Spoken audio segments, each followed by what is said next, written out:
Okay, so this introduction to web page development is not going to take the same approach as other introductory lessons that you may have come across. We're actually going to start coding right from the get-go.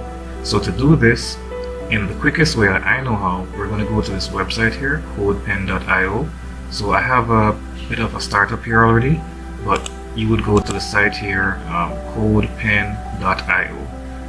Just click on this option here that says pen. That's how they describe the different bits of code that you can put together. So you click on pen there, and you give yourself a layout which would look blank at first.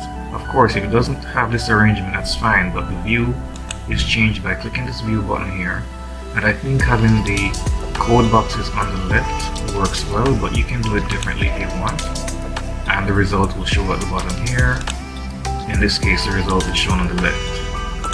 Alright, but if you want to get your screen looking like mine, which I recommend so you can follow along as close as possible, then you'd click this layout here. Let's go back to the one I started out with. Now with HTML, obviously if you're making a web page, you're going to need text. So I have some text there on the page, and you notice here that I have some content here that's different sizes. Okay, there's one really large text and a small one. So the HTML section is where you have the text and all the layout structure of your web page. So if you type in these words here, or any words that you're choosing, they will be displayed. But you notice here there are some interesting characters here in some angle brackets, and you call these tags. So we have an H1 tag here and a P tag. Of course, this lesson is just an introductory one, so we're not going to go into all the details of what it is, but we just want to see what we can actually do. So literally follow me as we go along. If I remove this tag here, this H1 tag, in front of the welcome to my page text, it would still appear, it's just that it would look a lot smaller. So right away we can sort of pick up that this H1 tag does something to the size of text that follows after it. So let me put it back there, let's see what happens again. Okay, so there we have it.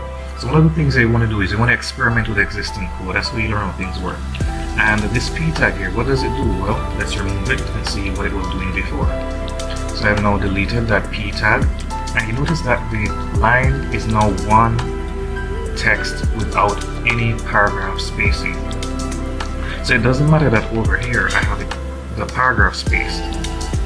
It's going to be displayed on a browser just the way you see it here without any paragraph spacing. So when you want to put a paragraph in, you use the P tag. Of course, you're going to get used to all of this as you go along, but we're just looking literally at what we can do with HTML right now. Now we're going to be learning CSS and JavaScript eventually, but I decided not to leave CSS until way at the end of some other introductory courses that you may have seen.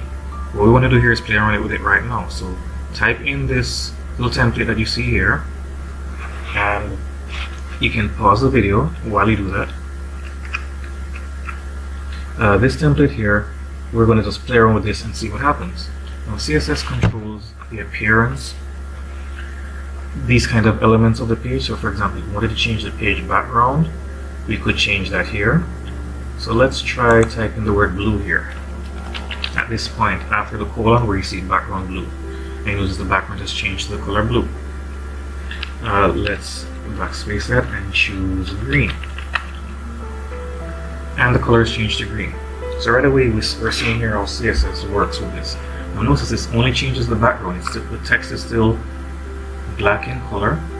What if we wanted to change the text color to white? So let's go here at this point here and type the word white. And you notice there that the text is now white. But you notice here, of course, the regular text that we had in the HTML with the paragraph text is kind of hard to read because it's so small. So we can go here, and there's a CSS that's going to change the size of the paragraph font. And let's type large and see what happens. It gets a little bigger. Let's try a point size. Let's try 25 points. Okay, so you can actually specify your point size just as you would when you're doing a Microsoft Word document. You select with the mouse the point size you want. Let's try a really big number. Let's try like 60. Okay, it gets super big. So right away you're seeing here there's a lot of things you can change just by using the CSS in one area. Of course, CSS works on certain elements that are marked out. You notice here we had the H1 specified, we had HTML here, which is going to affect the whole HTML document, and we have the P tag here. So for example, if I were to add an H2 tag, yes, there is an H2 tag, of course. We're not getting into that right now, but let's type some more text as the label. Right, so that is black. Now why is it white like the rest of it? Because the H1 is what's being affected in the CSS. Now the paragraph tag here got caught up in the H1 because we didn't end the tag before that. We could end the tag before like this. Again, this is just a preview, so you can get a feel of how things work. And I really don't think it's something that's too complicated to actually, say from now. Right, but you don't actually need to do that. Usually what happens is that the tags are affected up to the point until you see another tag. So when this H2 tag was encountered, this became a totally different thing. So if I wanted to change the color of the H2 tags, I would change all H1 and all H2 tags. You'll see that as we go through future lessons. So let's experiment with that and see if we make a difference here. And color, let's make it red.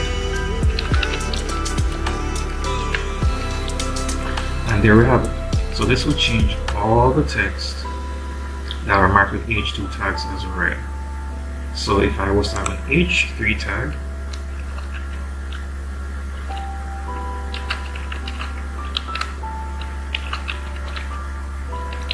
this will be white. And then I have another H2 tag, because you don't have to put them, stack them in order. The H2 is just a header sizing. That's a default size that you can use to quickly size up text. This is going to be red. So you notice that every time it sees an H2 element, this CSS does that job for it. So CSS is pretty easy to use to leverage making changes to all the things that you want in one go. So if we know that we want to change all the heading tags to a particular color, we don't have to go into all the HTML files and all the places and change it. And this is the power of CSS. Of course, now JavaScript is a programming language, and so we need to understand some basic concepts before we even do that. So we'll save that preview for another time, but I just want to show you that right off the bat, that HTML and in addition CSS is really not that hard to understand. What you really need to do is do a lot of practice. And that's going to be the aim of this course, to be practically driven. So let me know what questions you have. You can make comments and you will get feedback. One of the guarantees I want to give you is to give you feedback so that you can help yourself to learn even faster. So be sure to leave your questions and comments and let me know what you think about this. Of course, please remember, like and subscribe for future video releases, and this is going to be just the introductory lesson of what promises to be a full stack course. There will be zero cost to you and there will be nothing left out. You won't have to buy any additional material or videos to get the full content. That's my guarantee to you. So like the video, share it, and let me know what you think